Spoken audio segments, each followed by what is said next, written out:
Lagu ini dan ceritanya soal apa sih lagu ini? Ceritanya lagu ini tentang apa sih? Pokoknya tentang mulut-mulut tentang cocok lah ya, cocok yang nggak pernah dijaga, yang asal jeplak-jeplak, tapi bisa nyakitin hati orang terus tanpa disaring-saring lagi ngomongnya. Ini lagu mungkin untuk kita juga biar sih, mengingat tanpa disadari kita juga kadang-kadang suka kayak gitu. Ini untuk mengingatkan aja sih supaya kita lebih jaga omongan. Iya, betul. Perasaan juga nggak sih sama omongan-omongan netizen gitu? Kalian pesan-pesan edisi gitu? Sih. Sekarang sih aku lagi di fase yang nggak risih ya. Dulu sih iya ya. Kalau sekarang sih enggak sih, kayak risih sih beberapa, tapi nggak yang nyampe nyelekit di hati aja gitu. Sekarang aku bawa enjoy aja sih sebenarnya. Kalau netizen ngomongnya aneh-aneh. Kasibat ini kan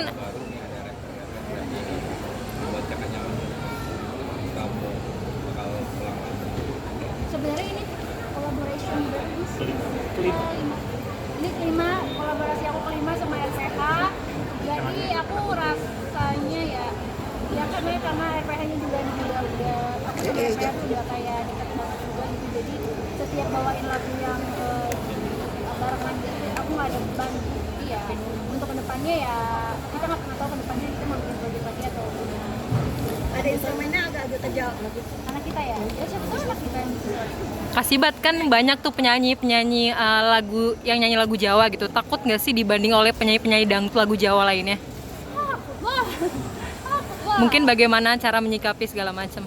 Iya, biasa aja sih gitu. Karena kan semua penyanyi kan ada ciri khasnya masing-masing ya.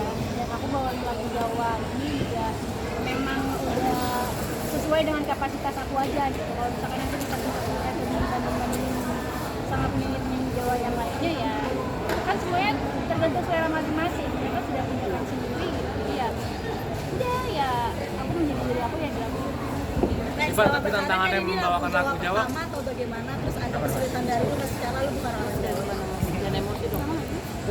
Ya, pertama dan kalau kesulitan sulit pasti kan karena aku nggak pernah ngomong bahasa Jawa sama sekali.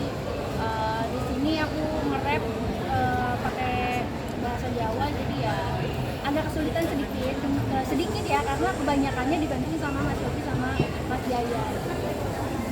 udah rilis juga nih, hasilnya gimana? Gini ganggu nggak? Enggak. Enggak ya? Panas sih. Iya. Apa?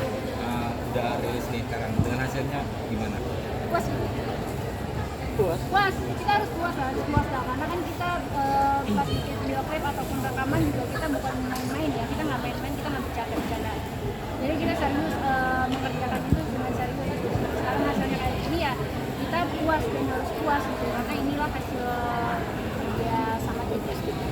Sibat, tantangannya membawakan lagu Jawa kan apalagi kamu orang Sunda ya. Seperti apa sih? Bukan sih? Udah ya? Hilang. Udah ya? Udah pulang lagi deh.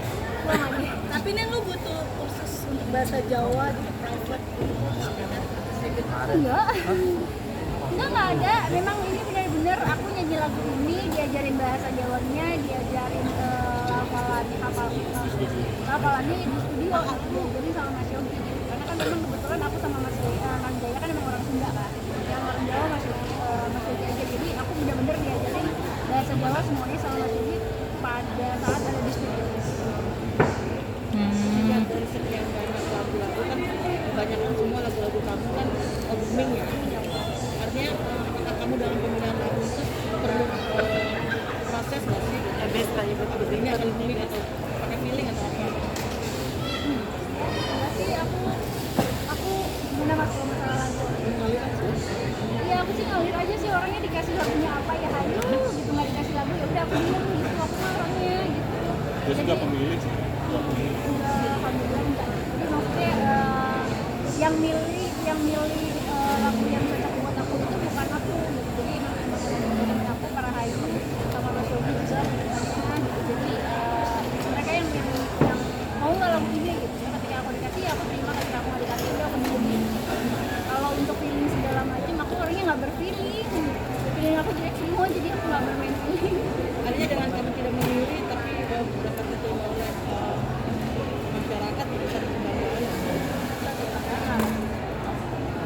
kan hiatus 3 tahun ya kemarin ya. Dan sekarang hiatus 3 tahun dan sekarang berkarya musik lagi. Kamu bakal konsisten lagi bikin lagu lagi atau misalkan berkarya lagi atau kamu hiatus lagi nih habis ngeluarin single hiatus lagi gitu? Tergantung yang bikin lagu ya. Ya tergantung yang bikin lagu ya. Ini kalau misalkan habis ini aku langsung dikasih lagu baru, ya udah alhamdulillah gitu kan. Aku sangat menerima. Gitulah, aku tuh gitu. Kalau misalkan aku dikasih lagu, kapanpun itu ya harus tunggu 2 tahunan dulu ya. Ya udah. Semuanya tergantung berapa lagu. 3 tahun terus butuh adaptasi lagi nggak kita masih 3 tahun? Butuh lah pasti. Butuh adaptasi pas rekaman, pas manggung, pas di depan kamera itu semuanya butuh proses banget. Butuh keberanian diri aku gimana caranya supaya balik pede lagi.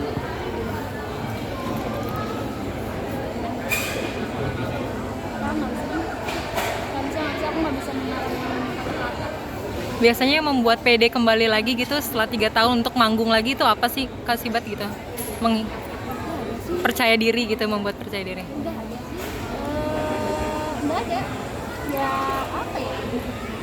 Kebutuhan aja sih kayak gitu. Lebih Teh yang membuat memutuskan untuk comeback setelah 3 tahun gimana Teh? apa? Yang akhirnya membuat Teteh memutuskan untuk comeback kan setelah 3 tahun gitu ya sih? Karena memang anak aku juga udah lepas ASI juga. Jadi aku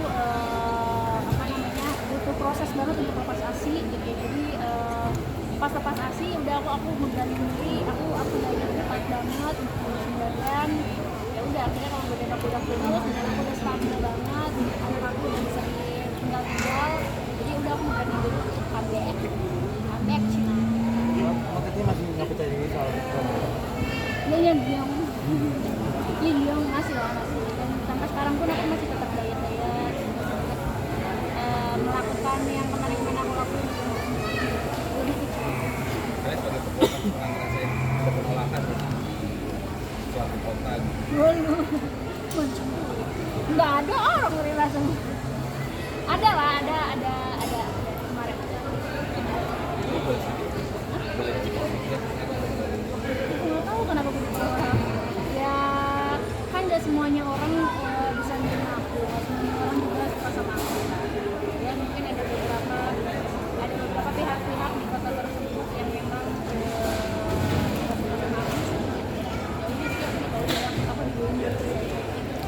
Tapi akhirnya pemerintahnya juga masih kesempatan aku untuk main di situ dengan keamanan yang sangat ketat. Padahal berjalan lancar. Kak Sibat mungkin terakhir bagi waktunya Kak Sibat, karir sama ngurusin anak sama ngurusin suami, cara bagi waktu. Cara bagi waktunya kalau misalkan aku ada hari libur gitu ya aku usahain mungkin seharian dulu sama anak aku mulai melek mata sampai merem mata itu sama anak aku. Tapi ketika aku misalkan lagi rame lagi keluar terus lagi kerja terus ya mau nggak mau maksudnya ya mau nggak mau anak aku ngikutin sama sekitar saya. Bagi waktunya gitu aja sih kalau ada hari libur aku nggak bisa keluar. Tapi ini artinya Teh comeback Di demo sama kota itu takut gak sih buat datang ke kota itu lagi? Ini apa?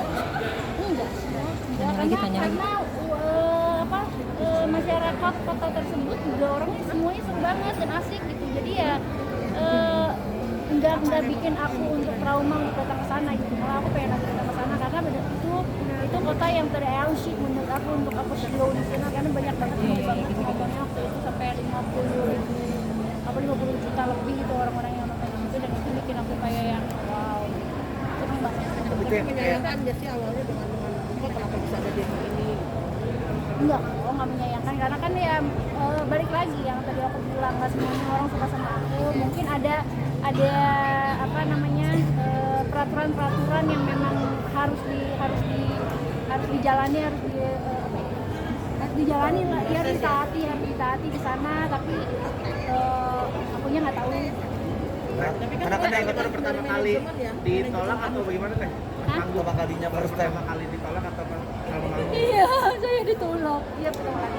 Karena kan dianggapnya kan terlalu seksi Teh, itu gimana namanya? Iya katanya. baru bahas panjang lagi nih jadinya yang lain dah. Mungkin biar kita bisa klarifikasi semuanya gitu. Apa? Ya tadi apa katanya dari kakek. Iya, katanya gara-gara pakaian aku terlalu seksi. Lalu aku keluarga kita tidak mendidik, katanya emang iya ya. Emang iya sih. Emang Bukan keluarga edukasi. iya bukan. Lagu pendidikan. Iya benar. Teteh, ini comeback artinya mau tetap membatasi kerjaan atau ya udah ada tawaran terima aja terus gitu? Atau gimana? Aku apa ya? Ambil aja sih sekarang untuk ini, untuk sekarang dia ambil aja, tapi aku tetap cari tanggalnya juga untuk bagi waktu aku untuk keluarga juga.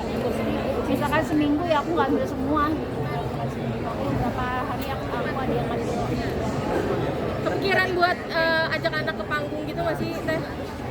Saremi? Enggak, jangan dulu kasihan, kan berisik kan takutnya nggak nyaman aja lah. Dan artinya dengan kayak kemarin itu kan paling tidak kan manajemen yang seharusnya mengatur itu semua kan.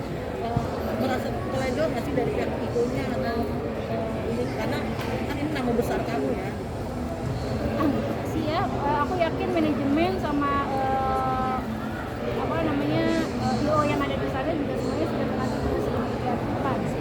Sudah kasih kenyamanan banget buat aku. Pas aku di sana juga benar-benar dikasih keamanan yang benar-benar rapi banget, dari mulai aku turun mobil sampai aku ke kamar, dan di depan kamar aku juga disimpanin polisi gitu. Jadi ya emang benar-benar ketat banget aku dijaga sama mereka.